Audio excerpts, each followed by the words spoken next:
ভোটের আগে নোয়াপাড়া কাঁপলো, কারণ নোয়াপাড়া থানা চত্বরে বিস্ফোরণ, বিকট শব্দে কেঁপে উঠলো এলাকা। দেখছেন সেই ছবি, নোয়াপাড়া ছবি দেখাচ্ছি। ভোটের আগে বিস্ফোরণ, যা অত্যন্ত উদ্বেগের একটা বিষয়। বিকট শব্দে কেঁপে উঠলো গোটা এলাকা।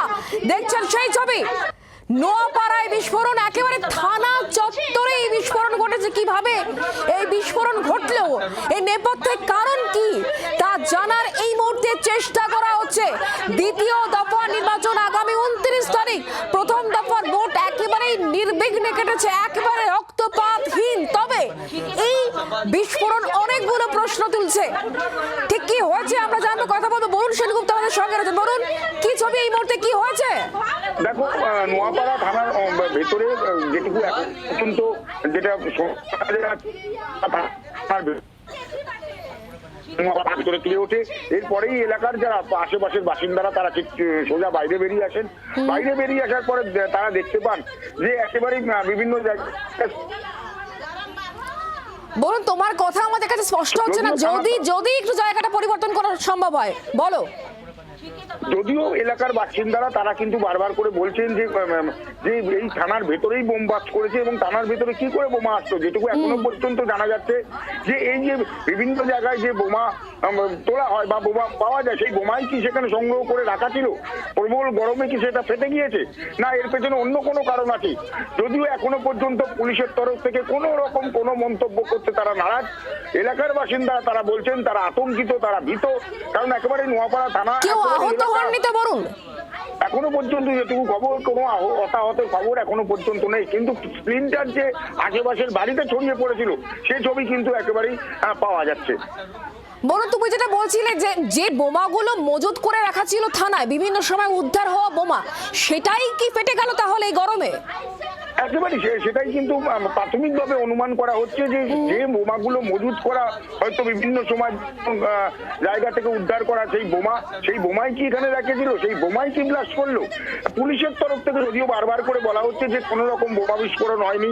কখনো বলা হচ্ছে যে স্কুটি চাকা বাস্ট করেছে, কখনো বলা হচ্ছে যে বাইকের চাকা বাস্ট করেছে। কিন্তু যে বিকট শব্দ, একেবারে ধোঁয়ায় এলাকা ভরে গিয়েছিল, এবং এলাকার বাসিন্দারা যেটা বারবার করে বলছেন তারা আতঙ্কিত হয়ে পড়েছেন যে একেবারে সেই স্প্লিন্টারের টুকরো কিন্তু তাদের বাড়িতে গিয়ে পড়েছে। তারা হাতে নিয়ে সেটা দেখাচ্ছেন। তাহলে এই স্প্লিন্টারের টুকরো বোমা যদি বাস্ট না হয়, তাহলে এই স্প্লিন্টারের টুকরো আসলো কোথা থেকে, সেটাই কিন্তু তারা প্রশ্ন করছেন। এবং তারা তাদের মধ্যে, অর্থাৎ এলাকার বাসীর মধ্যে যে একটা আতঙ্ক কাজ করছে, এটা কিন্তু একেবারে বলাই যায়। এলাকার মানুষজন আর কি বলছেন, কারণ তাদের কাছ থেকে একাধিক গুরুত্বপূর্ণ তথ্য পাওয়া যাচ্ছে। বলুন, একেবারে তাদের কাছ থেকে একাধিক গুরুত্বপূর্ণ তথ্য পাওয়া যাচ্ছে। কেউ সবে কাজ থেকে এসেছিলেন একেবারে দুপুর বেলা, প্রখর রোদ্দুর, কেউ কাজ থেকে এসে বাড়িতে রেস্ট করছিলেন, কেউ কাজে যাওয়ার জন্য, অর্থাৎ এখানে বেশিরভাগই মিল অঞ্চলের শ্রমিক, তারা বাড়িতে কাজ করার জন্য বেরোচ্ছিলেন। ঠিক সেই সময় আর তাদের যেটা দাবি, বাড়িতে প্রচুর বাচ্চা কাচ্চা, অর্থাৎ এই আশেপাশে অঞ্চলে প্রচুর বাচ্চা কাচ্চাও থাকে, সেখানে এই ধরনের বোমা বিস্ফোরণ বা যদি যে বিস্ফোরণ, সেটা যদি বোমাও না হয়, যে বিস্ফোরণের ভয়ঙ্কর বিকট শব্দ তারা পেয়েছেন, এবং আশেপাশে যে স্প্লিন্টার ছড়িয়ে পড়েছে, তারা যেটা বারবার করে অভিযোগ করছেন যে কোনো সময় বড় সড়ো দুর্ঘটনা করতে পারতো। তার কারণ হিসাবে তারা বলছেন যে এই যে বোমাগুলো বা যে বিস্ফোরণ হলো, তাই সেই শব্দে কি করে স্প্লিন্টার তাদের একেবারেই পাশের বাড়িতে এসে পড়লো, তাদের চালের চালে এসে পড়েছে, তাদের বিভিন্ন উঠোনে ছড়িয়ে পড়েছে, সেই স্প্লিন্টার গুলো কোথা থেকে আসলো, সেটা নিয়ে কিন্তু তারা প্রশ্ন তুলতে ইতিমধ্যেই আরম্ভ করেছেন।